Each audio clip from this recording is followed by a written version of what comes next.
Hi, Doug McLennan here at the Ojai Music Festival, day 3, Saturday morning, and we just heard a performance of Terry Riley's iconic In C. With how many performers? This is Tom Morris, artistic director of the Ojai Music Festival, and actually one of the performers in C. I got roped into it. Roped into it. Roped I guess into they it. had to twist your arm. They really had to twist my arm. I've never played it before, Huh. and it is really fun, Yeah. I must say. How many players did we have up there? We had about 38 people, 38. That's great. something like that. Yeah, it must be a fun piece to perform because you have to listen as much as you're actually generating notes. Yeah, I mean, the score is actually one piece of paper with 53 cells, and what the rules are that you can play or not play the cells, and you can repeat them as many times as you want, and you sort of listen to where the group is, and it moves forward after about 45 seconds in each cell, and the fundamental rule is never go backwards. Huh. And the decision to go forwards is made just kind of when you feel like it?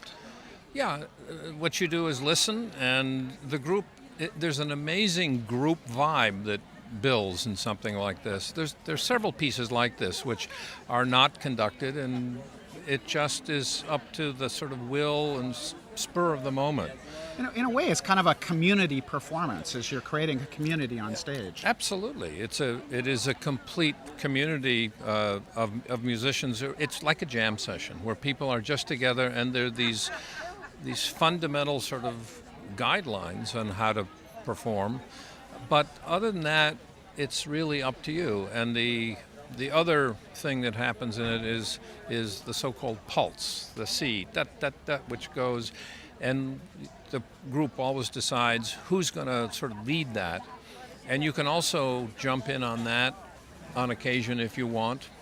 And does that pulse, is that pulse directed? Like, is there a tempo for that pulse that Riley set, or is that just something that you come to organically? Whoever starts it, sets it. Sets it. So it really is a kind of communal experience. This goes back to 1964. This is really one of the seminal works in the repertoire. And it is just astonishing to me that this is the first performance at the Ojai Festival. That is amazing. It kind of fits the aesthetic of the overall festival this year. I would say like a glove. There's such energy this year, and lots of motion. I mean, there's nothing formal about anything. Concerts are broken up, people are moving around, and so to have a performance, really a giant piece of chamber music, seemed absolutely perfect. So and by the way, about time to do it. True. So I was struck this morning. We all traveled to the top of the mountain, as it were, in the upper Ojai Valley, I guess the top of the valley, to the top of a hill where we heard John Luther Adams' Sacred Noise.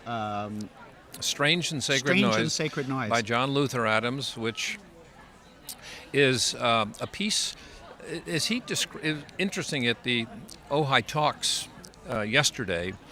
He described this work, which is for 4-6 percussion players. It's in 9 movements, and each one is a different setup of percussion. Some of it's very spatial, some of it's very contained. But he wrote this piece actually for indoors, and it's about noise. I mean, it's supposed to be noisy, and if you do it inside, in some of those movements with 4 snare drums or bass drums or loud tam-tams or the famous 4 sirens, if you did that inside, it in fact would be deafening noise. Right. And John described a performance of it that somebody decided to do outside. And as he described it, what appears to be overwhelming noise inside, when you get out into nature, becomes music. It's not an overwhelming noise. At all. It melds with nature, and it was the piece. It was the experience of doing that outside that really has catapulted a lot of his work to music written specifically for the outside, including the most famous work to date called Inuksut, which we did here last year. Yeah, having heard it outside this morning, I frankly find it hard to imagine it inside. It was an extraordinary experience because it was almost like tuning the hill. You know, the snare drums at the beginning sort of forming a kind of echo and actually almost asking for a response from the environment and which you could hear. If you stood in a certain area of it, you could hear the echo from across the valley. Absolutely. And replying. And as you went subsequently through the different movements, you could hear the environment responding to it until finally it came full circle and you went back to the snare drums and you found that you listened to it in an entirely different way than you had the first time. Absolutely. And I think what was, I must say, magical this morning was when it started at 8 a.m., the valley was shrouded in fog. Right. And the setting where we performed it in the upper Ojai Valley on this beautiful knoll overlooking the whole valley and the Topa Topa Mountains, all of that was hidden.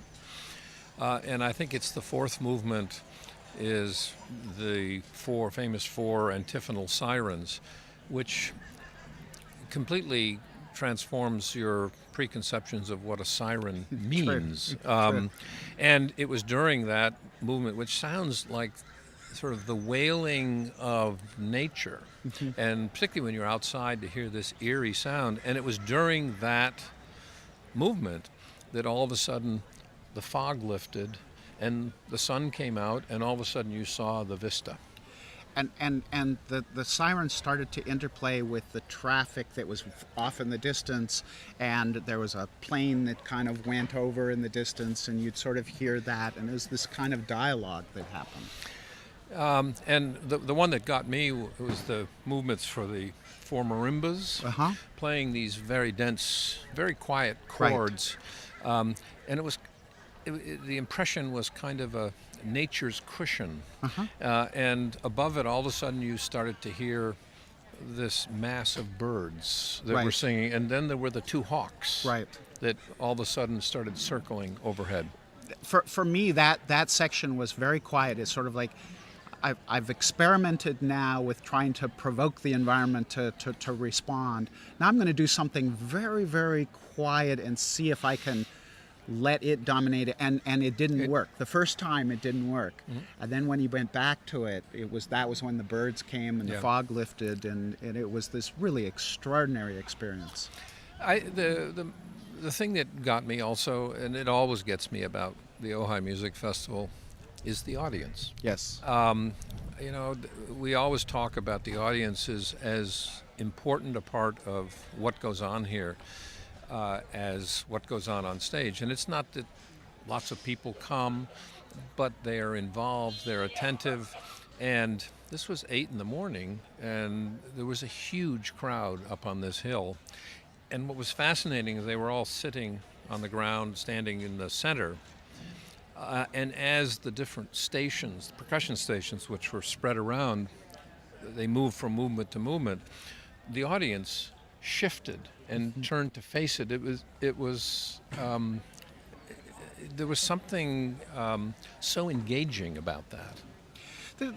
There's been a real move in, you talked about concerts of different lengths and in different spaces, and it seems to me that all focuses around this idea of making the experience of listening to music, the physicality of listening to music, the almost analog way of experiencing music. The experience itself is more than just hearing a series of notes, and that there are so many different ways in which this year's program explores different ways of being able to do that. It's quite extraordinary. Well, it was actually quite intentional, and I I like to think that this idea is actually how it should be, and perhaps the conventions that have been imposed on us for concerts and listening to music have gotten out of hand, and they need to be rolled back. Yeah, rolled back, except we started at 8 this morning and it finishes at 11:30 tonight, and we finished it. But so you roll it out early. Well, you're taxing us in very interesting ways. So, well, we've got a lot more coming up today. Thanks for stopping by. We'll be signing off now. There are events in the afternoon, but we won't be back live streaming till the concert tonight, which begins at 8 o'clock. There's an intermission in which we'll have another chat, and another late night concert at 10:30, ending up at about 11:30. So hope to see you all later this afternoon. Thank you. Thanks.